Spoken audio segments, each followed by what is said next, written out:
Dan pada pagi hari ini, tema yang akan saya bawakan adalah nasihat untuk orang tua dan untuk orang muda, yang terambil dari 1 Petrus 5 ayat yang pertama sampai dengan ayat yang ke-6. Mari kita baca bersama-sama. 1, 2, 3. Aku menasihatkan para penatua di antara kamu. Aku sebagai teman penatua dan saksi penderitaan Kristus, yang juga akan mendapat bagian dalam kemuliaan yang akan dinyatakan kelak. Gembalakanlah kawanan domba Allah yang ada padamu. Jangan dengan paksa, tetapi dengan sukarela sesuai dengan kehendak Allah. Dan jangan karena kamu mau mencari keuntungan, tapi dengan pengabdian diri. Janganlah kamu berbuat seolah-olah kamu mau memerintah atas mereka yang dipercayakan kepadamu, tetapi hendaklah kamu menjadi teladan bagi kawanan domba itu. Maka kamu, apabila Gembala Agung datang, kamu akan menerima mahkota kemuliaan yang tidak dapat layu. Demikian jugalah kamu, hai orang-orang muda, tunduklah kepada orang-orang yang tua, dan kamu semua, rendahkanlah dirimu seorang terhadap yang lain. Sebab Allah menentang orang yang congkak, tetapi mengasihi orang yang rendah hati. Karena itu, rendahkanlah dirimu di bawah tangan Tuhan yang kuat, supaya kamu ditinggikannya pada waktunya. Saudara, pada suatu hari di sebuah atau di dalam kelas pelajaran agama, ada seorang guru bertanya kepada murid-muridnya, "Anak-anak, siapa yang mau masuk surga?" Serentak mereka menjawab, "Saya." Ternyata ada seorang anak yang bernama Jarwo, dia duduk paling belakang. Dia diam saja, dia tidak kasih komentar. Lalu gurunya bertanya lagi, "Anak-anak, siapa yang mau masuk neraka?" Serentak mereka menjawab lagi, "Tidak ada." Tapi si Jarwo tetap diam saja. Lalu akhirnya bu guru mendekati si Jarwo dan bertanya, "Jarwo, kamu mau masuk surga atau masuk neraka?" Lalu si Jarwo menjawab, "Tidak kedua-duanya, Bu." "Kenapa?" "Habis waktu ayah saya mau meninggal, beliau berpesan, 'Wo, apapun yang terjadi, kamu harus masuk tentara.'" Saudara, cerita humor ini menggambarkan seorang anak yang mentaati nasihat orang tua. Salah satu kewajiban seorang anak adalah memperhatikan nasihat orang tua. Memperhatikan nasihat orang tua bukan hanya dilakukan ketika kita masih kecil, tapi juga ketika kita sudah dewasa. Nasihat orang tua sangat berharga, berapapun usia kita, karena mereka sudah menjalani hidup yang lebih lama dari kita dan memiliki banyak pengalaman dari kita. Ya tentunya saudara, nasihat yang tidak bertentangan dengan firman Tuhan.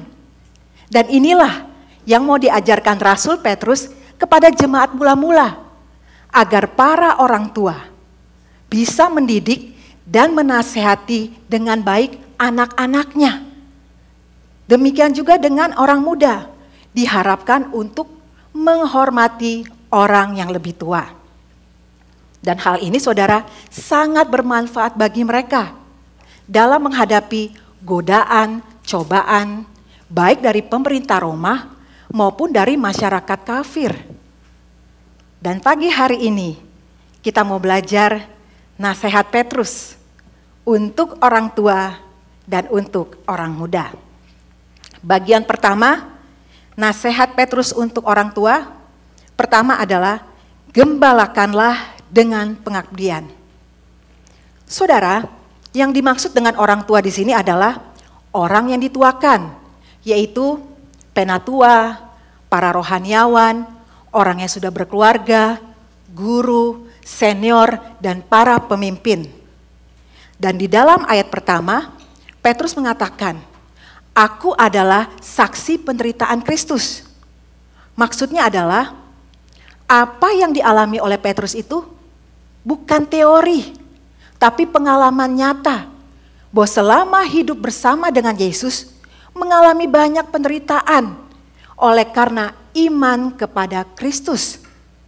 Oleh karena itu, Petrus mengatakan, aku tidak takut kalau aku harus mati, sebab aku tahu kelak akan mendapatkan kemuliaan yang lebih besar. Dan karena itu di dalam ayat kedua, Rasul Petrus menasihatkan para orang tua, hendaklah atau tetaplah gembalakan kawanan domba Allah. Walaupun sulit, walaupun mengalami banyak tantangan, seperti menghadapi masyarakat kafir, pemerintah Roma, tapi tetap gembalakan dengan pengabdian diri. Kata pengabdian diri, saudara, asal katanya berasal dari kata abdi, yang artinya adalah hamba atau seorang yang melayani. Jadi pemimpin atau orang yang dituakan seperti senior, guru, penatua, rohaniawan harus menjadi orang yang melayani. Bukan yang hanya memerintah-perintah seperti orang dunia tapi tidak melakukan apa-apa.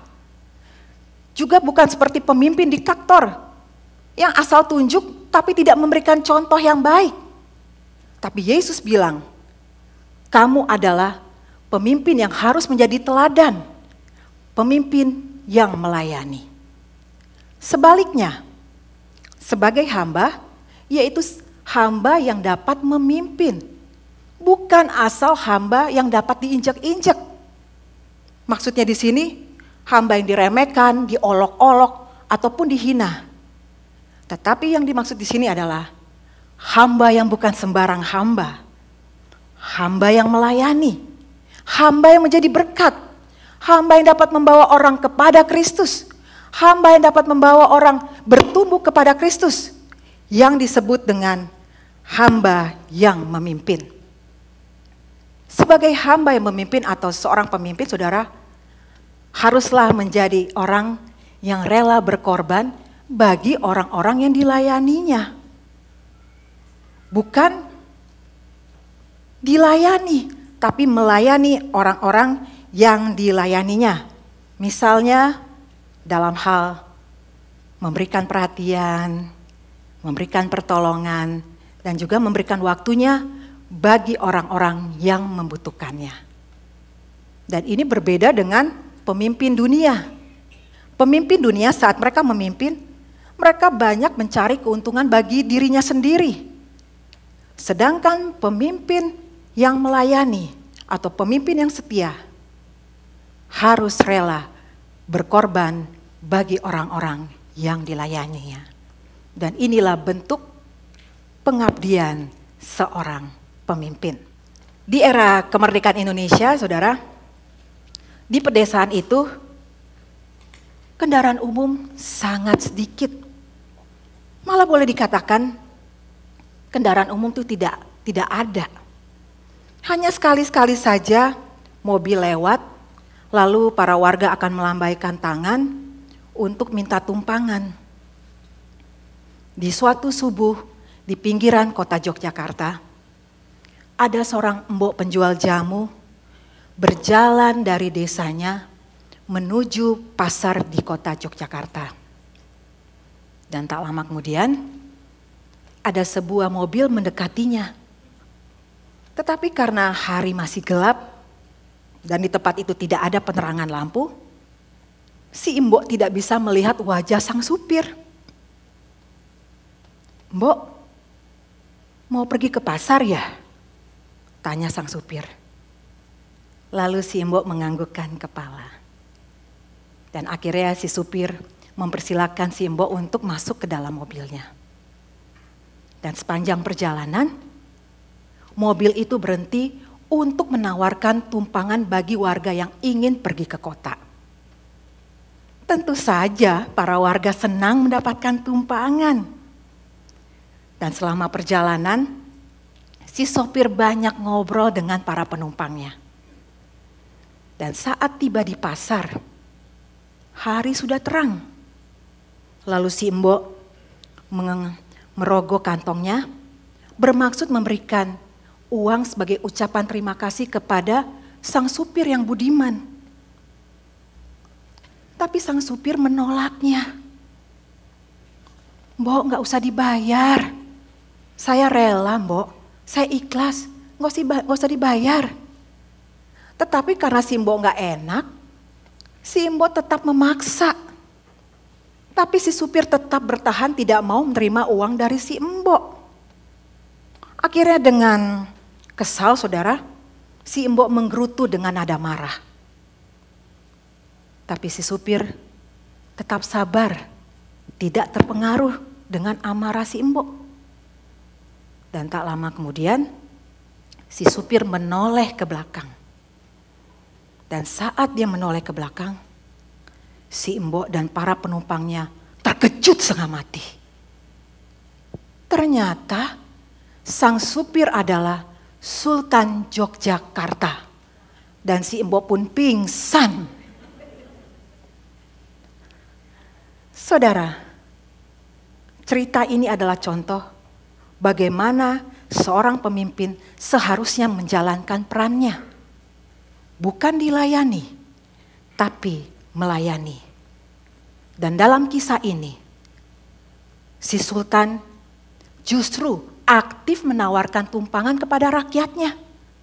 Walaupun rakyatnya tidak memintanya. Seorang pemimpin yang sejati tidak akan mengorbankan rakyatnya demi kepentingan pribadi. Tapi justru rela melayani dengan pengabdian diri. Apakah saudara sebagai orang tua sudah menjadi pemimpin yang baik dan benar bagi anak-anakmu? Seorang kakak kepada adik, seorang bos kepada karyawan, pemimpin gereja kepada jemaatnya. Melayani adalah memberi dan mengorbankan apa yang kita punya. Seorang pemimpin yang melayani tidak akan memperhitungkan apa yang sudah dia serahkan. Tapi justru seorang pemimpin yang melayani adalah memperhitungkan kembali apa yang harus dia persembahkan kembali. Poin yang kedua, nasihat untuk orang tua. Poin yang kedua adalah harus menjadi teladan. Saudara, istilah hendaklah kamu menjadi teladan di ayat ketiga adalah Rasul Petrus mengingatkan para orang tua atau pemimpin untuk tidak memerintah seenaknya atas anak-anak muda yang dipercayakan kepada mereka. Atau bukan hanya main perintah saja, akan tetapi hendaklah menjadi contoh yang baik dan menjadi teladan bagi kawanan domba Allah atau orang-orang yang dipimpinnya. Contohnya, kalau kamu menyuruh orang untuk mengasihi, kamu dulu yang harus mengasihi. Kalau kamu menyuruh orang untuk berbuat baik, kamu dulu yang harus berbuat baik. Kalau kamu menyuruh orang untuk menghormati orang lain, kamu dulu yang harus menghormati orang lain. Kalau kamu menyuruh orang untuk mendukung pekerjaan Tuhan, misalnya memberikan perpuluhan, kamu dulu yang harus memberikan perpuluhan. Harus kasih contoh. Pemimpin yang tidak dapat memberikan contoh, tidak mungkin bisa mengembalakan domba dengan baik. Dan yang dimaksud dengan pemimpin di sini sekali lagi adalah aktivis, leaders, para orang tua, dan juga semua yang melayani di posisi masing-masing. Ada yang melayani di bagian anak, ada yang melayani di remaja, ada juga yang melayani di orang tua. Apa pelayanan saudara? Mari saudara, kita melakukan pelayanan kita dengan hati yang menghamba. Karena kalau dikatakan sebagai hamba, berarti harus setia dan menjadi teladan. Bukan hanya ngomong, tapi memberikan contoh yang baik. Ada seorang dosen yang bernama Pak Barnas. Dia dijuluki sebagai dosen omdo. Saudara tahu omdo? Omong doang. Suatu hari, si Untung bangun kesiangan. Dan sudah tentu saudara, dia pasti terlambat untuk kuliah pagi. Dan pagi itu yang mengajar di kelas si Untung Pak Barnas. Dan benar saja si Untung datang terlambat, tapi dia memaksa masuk kelas. Lalu si Untung berkata, "Maaf Pak, boleh saya masuk?" Lalu si Pak Barnas melihatnya dengan tatapan yang keji. "Hah? Kamu ini gimana sih? Kamu gak tahu aturannya? Kuliah sudah berjalan 1 jam, tapi kamu baru datang. Mahasiswa apa kamu?" Jawab Pak Barnas dengan nada tinggi. Lalu si Untung menjawabnya dengan nada santai. "Maaf Pak, habis saya pikir Bapak akan terlambat 1 jam seperti biasanya." Saudara, ini adalah contoh pemimpin yang hanya pintar di mulut saja, tapi dia tidak dapat membuktikan dengan perbuatannya. Apakah saudara sebagai orang tua, sebagai senior, guru, penatua, rohaniawan, sudah menjadi teladan yang baik bagi anak-anakmu, bagi orang-orang yang saudara pimpin? Saudara, dengan kata lain, apa yang kita lakukan harusnya lebih keras dari apa yang kita ucapkan. Seorang pemimpin duniawi memerintahkan seseorang melakukan sesuatu, tapi pemimpin rohani menunjukkan kepada seseorang bagaimana melakukan sesuatu. Mari kita senantiasa berbenah diri menjadi pemimpin yang lebih baik untuk orang-orang yang kita layani. Bagian kedua, nasihat Petrus untuk orang muda. Pertama, tunduklah kepada orang tua. Saudara, istilah tunduk dalam ayat kelima adalah Petrus memberikan nasihat kepada orang muda untuk mentaati dan mendengarkan orang yang lebih tua. Dan soal ketundukan di sini saudara adalah dalam prinsip kebenaran. Yaitu jika yang diperintahkan orang tua atau senior sesuai dengan firman Tuhan, kita harus taat. Tapi jika yang diperintahkan orang tua atau senior bertentangan dengan firman Tuhan, kita harus menolaknya. Tetapi kita harus mentaati atau menghormati dirinya. Menghormati itu wajib, tapi mentaati tidak. Selama yang diperintahkan tidak sesuai firman Tuhan, kita harus menolaknya. Tapi jika sesuai firman Tuhan, kita harus mentaatinya. Memang sering terjadi konflik antara yang muda dengan orang tua. Orang muda selalu merasa, saya kan mempunyai hal-hal yang baru. Kita lebih kreatif dari orang tua. Kita lebih baik dari orang tua dan lain sebagainya. Sepertinya selalu mau melawan orang yang lebih tua, yang senior. Dan kaum muda suka sekali akan hal-hal yang baru. Sedangkan kaum tua lebih bersikap konservatif. Saya ingat waktu saya di SMA, saudara. Di SMA itu kan kita pakai seragam ya, saya sekolah negeri. Kita pakai seragam yang untuk wanita, kemeja dan rok. Dan untuk rok, wanita itu sekolah sudah memberikan ukurannya. Kalau untuk wanita, roknya itu panjangnya selutut. Sekali lagi selutut. Tetapi beberapa teman saya membuat roknya itu bukan selutut, tapi sepaha. Satu kali ada guru dari BP bertanya, kalau rok aja pendeknya atau panjangnya sepaha, gimana celana pendek? Teman saya jawab, ya sepinggul Pak. Dan teman-teman saya ini yang pakai atau yang buat rok panjangnya sepaha, dipanggillah ke ruang BP. Setelah mereka keluar, kebanyakan mereka akan ngomong, dasar orang tua kolot, ketinggalan zaman, gak tahu gaya. Masa buat rok selutut. Mana gayanya? Saudara, ada kalanya anak muda memang kreatif. Tapi Petrus mengatakan, kamu harus belajar dengar-dengaran. Kamu harus belajar mentaati orang yang lebih tua. Dan ini sejajar dengan Efesus 6 ayat yang kedua sampai dengan ketiga. Dikatakan, hormatilah ayahmu dan ibumu. Ini adalah suatu perintah yang penting, seperti yang nyata dari janji ini, supaya kamu berbahagia dan panjang umurmu di bumi.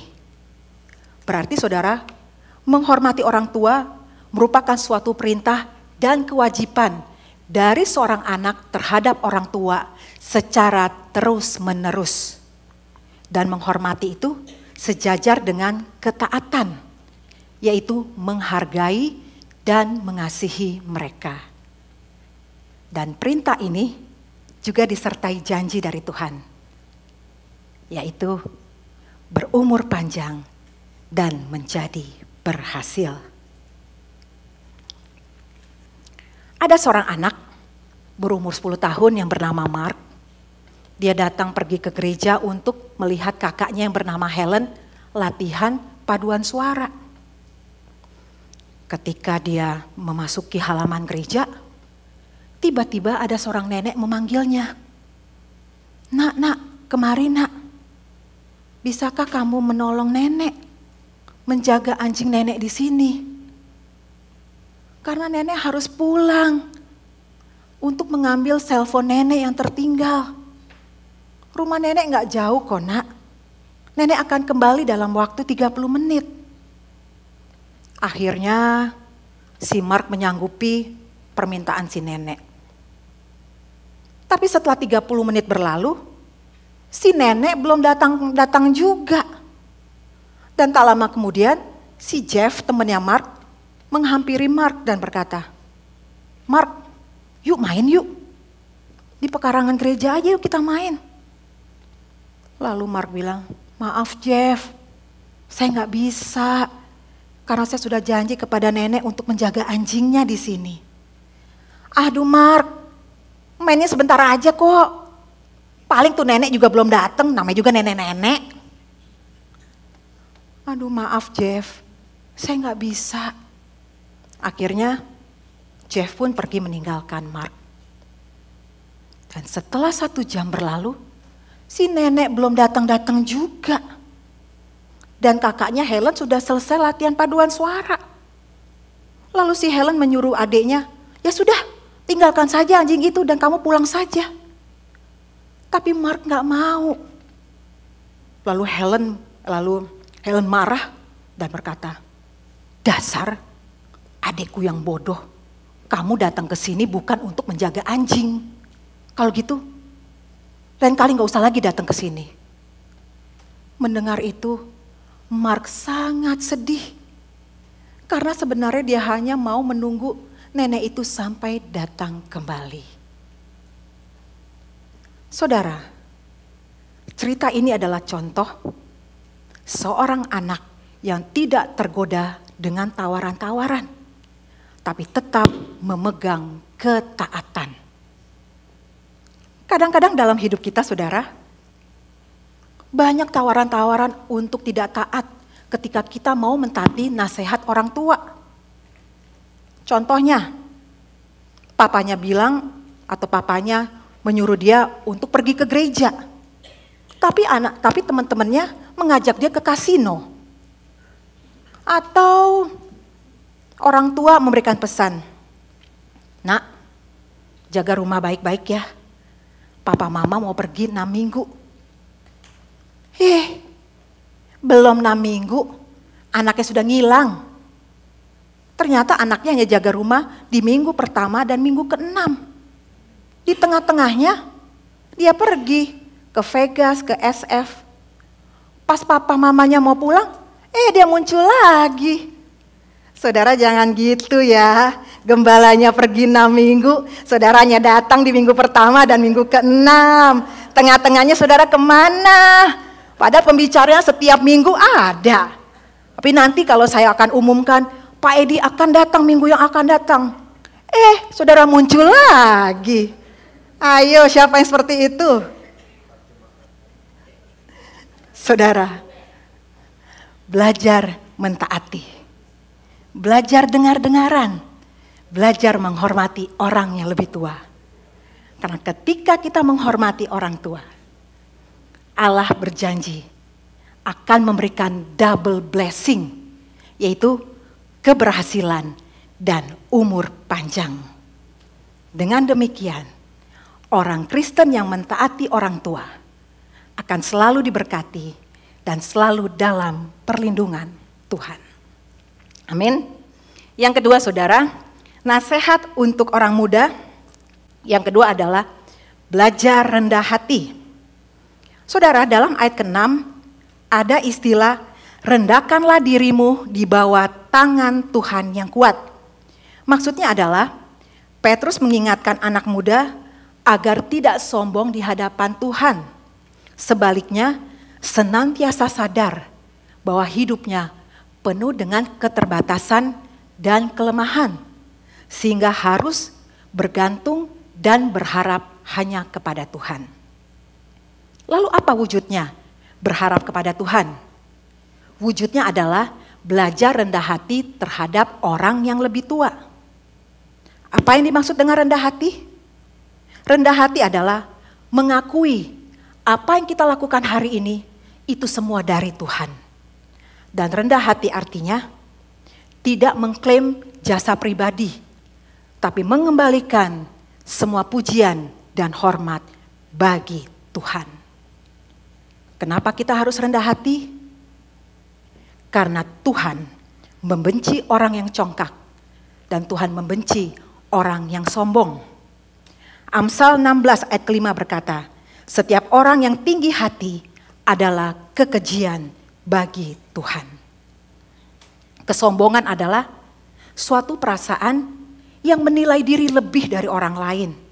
Bahkan menganggap orang lain itu lebih rendah dari kita. Dan orang yang sombong selalu ingin menonjolkan diri. Dan mereka lupa bahwa apa yang mereka miliki itu adalah anugerah pemberian Tuhan. Dan bagi orang sombong, Tuhan semakin kecil dan dia semakin besar. Dan dalam ayat ini berbicara hubungan antara anak ke orang tua dan juga anak muda ke majelis atau ke pemimpin yang lebih senior. Berarti anak muda harus belajar rendah hati. Jangan melawan orang tua, jangan berontak terhadap orang tua, jangan ngancem kepada orang tua, jangan sok tahu, jangan sok pinter, jangan sok segalanya. Karena bagaimanapun juga mereka lebih berpengalaman dari kita. Mungkin secara pendidikan kita lebih tinggi dari mereka. Tapi itu bukan alasan untuk kita menjadi sombong kepada mereka. Tapi kita harus belajar rendah hati, belajar respek terhadap orang yang lebih tua. Misalnya di dalam pelayanan di gereja, kalau pendapatnya tidak diterima, lalu bilang, saya nggak mau lagi melayani di sini. Saya mau pindah gereja. Saya mau keluar dari gereja ini. Jangan, saudara. Kenapa?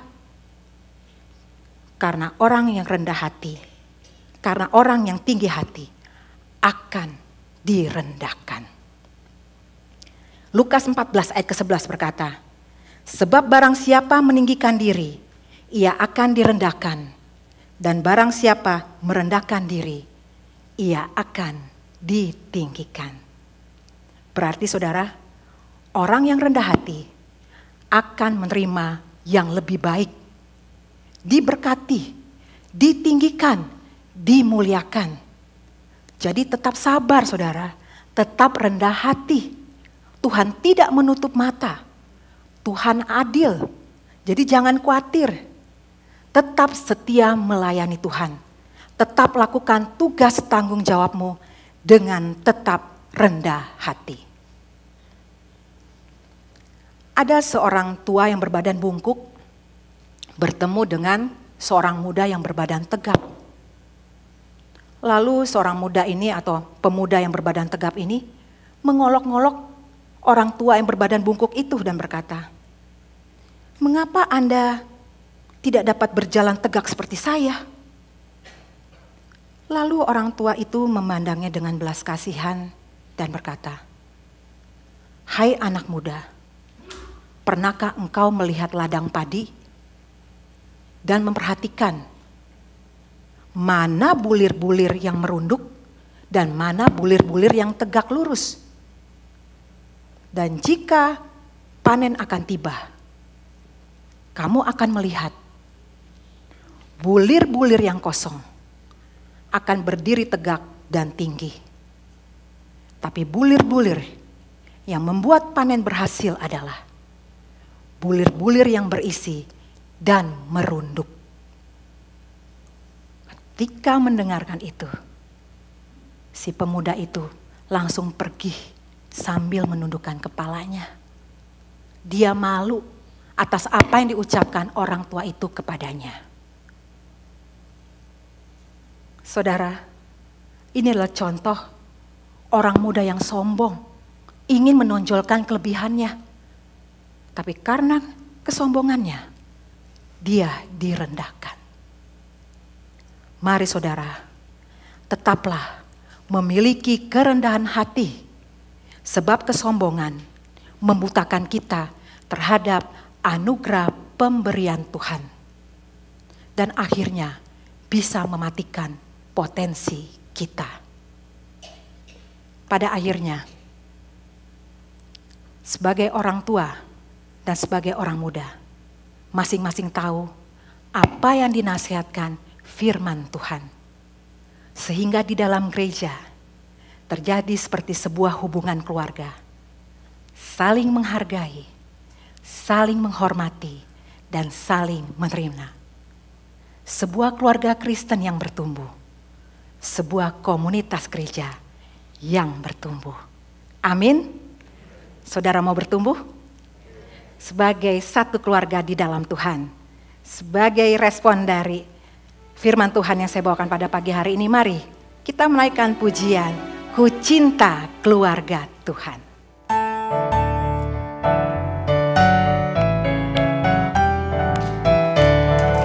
Sama-sama nyanyikan pujian ini.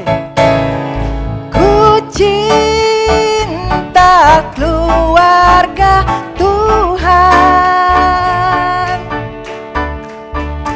terjalin mesra sekali, semua saling mengasihi, betapa senang ku menjadi keluarganya Tuhan. Nyanyikan pujian ini, saya undang kita semua bangkit diri. Ku cinta keluarga Tuhan,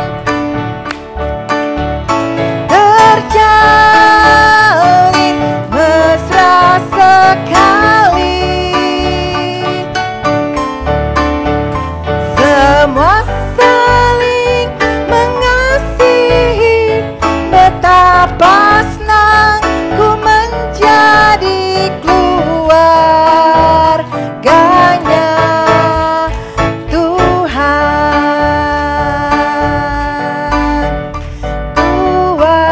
Keluarganya Tuhan, keluarganya